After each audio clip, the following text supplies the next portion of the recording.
ఒక simple topic గురించి నేర్చుకుందాం. నేను చేయగలను, నేను చేయలేను అనే దానికి డిఫరెన్స్ తెలుస్తుంది కదా. మనం తెలుగులో అయితే చేయగలము, చేయలేను అని చెప్తాం. కానీ ఇంగ్లీష్లో ఏ వర్డ్స్ యూజ్ చేయాలి? ఈరోజు మనం ఆ టాపిక్ గురించి నేర్చుకుందాం. సింపుల్గా, ఈజీగా నేర్చుకుందాం. టాపిక్లోకి వెళ్దామా? క్యాన్ అండ్ కాంట్ అంటే మన యొక్క ఎబిలిటీని గురించి చెప్పేటప్పుడు క్యాన్ అండ్ కాంట్ని యూజ్ చేస్తాం. ఎబిలిటీ అంటే ఏంటి? మన యొక్క శక్తి, సామర్థ్యం, మన వల్ల చేయగలము, మనము చేయలేము అన్నప్పుడు క్యాన్ అండ్ కాన్ని యూజ్ చేస్తాం. దాన్ని మనం ఎబిలిటీ అంటాం. క్యాన్ అంటే ఏంటి? చేయగలను, ఎబిలిటీ ఉంది అని అంటాం. క్యాన్ అంటే నేను చేయగలను, ఏ పని ఇచ్చినా నేను చేయగలను, I can do any work అంటాం కదా. అది మనకి చేయగలము అన్నప్పుడు మనం క్యాన్ని యూజ్ చేస్తాం. కాంట్ అంటే ఏంటి? చేయలేను, I can't do any work, I can't drive. నేను చేయలేను అన్నప్పుడు మనం కాంట్ని యూజ్ చేస్తాం. ఎబిలిటీ లేదు, మనకి సామర్థ్యం లేదు, శక్తి లేదు అన్నప్పుడు కాంట్ని యూజ్ చేస్తాం. మనకి ఏ సబ్జెక్ట్ వచ్చినా I, you, we, they, he, she, ఏ సబ్జెక్ట్ వచ్చినా సరే మనం చేయగలము అన్నప్పుడు క్యాన్ని యూజ్ చేస్తాం. మనం చేయలేము అన్నప్పుడు కాంట్ని యూజ్ చేస్తాం. దీని యొక్క స్ట్రక్చర్ ఎలా ఉంటుందంటే మనకి ఫస్ట్ సబ్జెక్ట్ వస్తుంది, క్యాన్ యూజ్ చేస్తాము, V1 వర్బ్ వస్తుంది, ఆ తర్వాత ఆబ్జెక్ట్ వస్తుంది. మనకి I can do any work. ఇక్కడ చూసారంటే ఐ అనేది సబ్జెక్టు, క్యాన్ యూజ్ చేస్తున్నాము, డూ అనేది మనకి V1 వర్బ్, ఎనీ వర్క్ అనేది ఆబ్జెక్ట్గా వస్తుంది. సో ఇక్కడ కొన్ని ఎగ్జాంపుల్స్ ఇచ్చాడు, ఇంకా మీకు క్లియర్గా బాగా అర్థమవుతుంది. ఐ క్యాన్ కుక్, నేను వండగలను.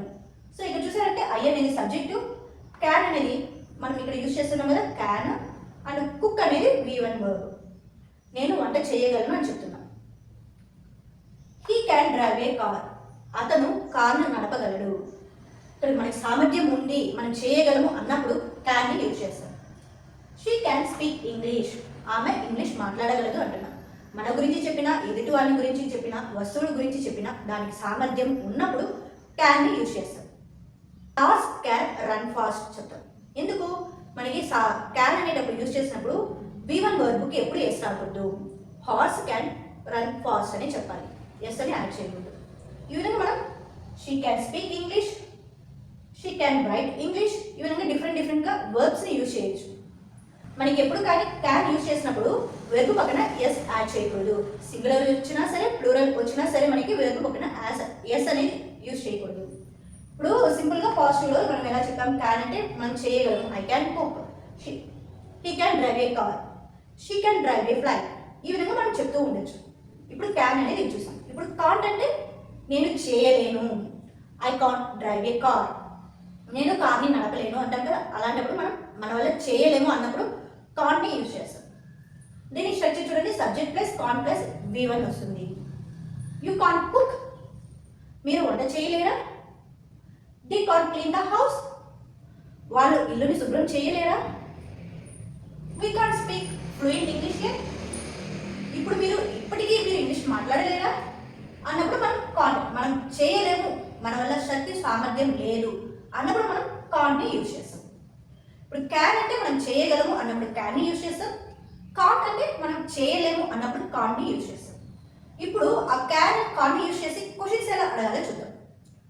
క్వశ్చన్స్ యొక్క స్ట్రక్చర్ చూసామంటే క్యాన్ వస్తుంది, సబ్జెక్ట్ వస్తుంది, V1 వస్తుంది. ఇక్కడ మనకి ఏమి ఫస్ట్ పాజిటివ్లో ఏమొచ్చింది? Subject plus can plus V1 వచ్చింది. మనకి అదే క్వశ్చన్ ఫామ్లో ఆ క్యాన్ అనేది ముందరికి వెళ్తుంది. Can plus subject plus V1 వస్తుంది క్వశ్చన్స్ ఫామ్కి. Can she speak English, can she speak English, can she write English. ఈ విధంగా మనం వెబ్ని ఏదైనా యాడ్ చేసుకోవచ్చు. మనం క్వశ్చన్ అడుగుతుంది, తన ఇంగ్లీష్ మాట్లాడగలదా? ఇప్పుడు సపోజ్ తను ఇంగ్లీష్ మాట్లాడలేదు అన్నప్పుడు can't she speak English, కాంట్ని use చేస్తాం. క్యాన్ ఐ కుక్ ఫుడ్, నేను వంట చేయగలనా? Can you play out side, మనమంతా బయట ఆడుకోగలమా అన్నప్పుడు. అదే నెగిటివ్ ఫార్మ్ క్వశ్చన్స్గా వచ్చినప్పుడు కాంట్ యూజ్ చేసి ఎలా యూజ్ చేయాలి? కాంట్ హీ ప్లే క్రికెట్, అతను క్రికెట్ ఆడలేడా? ఇప్పుడు మీరు బాగా గమనించారంటే క్వశ్చన్స్లో క్యాన్ షీ స్పీక్ ఇంగ్లీష్, ఆమె ఇంగ్లీష్ మాట్లాడగలదా అని అడుగుతున్నాం. ఇక్కడ ఏమంటున్నాం? కాంట్ హీ ప్లే క్రికెట్, అతను క్రికెట్ ఆడలేడా అని అంటున్నాం. Can't they go to the office, వాళ్ళు ఆఫీస్కి వెళ్ళలేరా? కాంట్ యూ హెల్ప్ మీ, మీరు హెల్ప్ చేయలేరా నాకు అన్నట్టు అడుగుతాం. ఇక్కడ చూడండి, క్యాన్ కాంట్కి, క్యాన్ షీ స్పీక్ ఇంగ్లీష్, ఆమె ఇంగ్లీష్ మాట్లాడలేదా? కాంట్ షీ స్పీక్ ఇంగ్లీష్, ఆమె ఇంగ్లీష్ మాట్లాడడం రాదా అన్నట్టు మనకు వస్తుంది. సింపుల్ క్యాన్ కాంట్ మనం పాజిటివ్లో ఎలా చెప్తాము, మనకి సామర్థ్యం ఉంటే క్యాన్ యూజ్ చేస్తాం, సామర్థ్యం లేదు అన్నప్పుడు కాంట్ యూజ్ చేస్తాం. క్వశ్చన్స్ ఫామ్లో ఏం చేస్తాం, ఆ క్యాన్ అనేది ఫస్ట్ వస్తుంది, ఆ తర్వాత సబ్జెక్టు V1 వస్తుంది.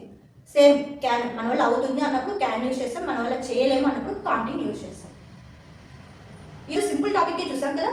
మీరు కూడా ఈ క్యాన్ ఈ కాంట్ని యూజ్ చేసి మీరు ఏమి చేయగలరు ఏమి చేయలేరు అనేదాన్ని బేస్ చేసి కొన్ని ఎగ్జాంపుల్స్ కమెంట్స్లో రాయండి, నేను మీకు హెల్ప్ చేస్తాను.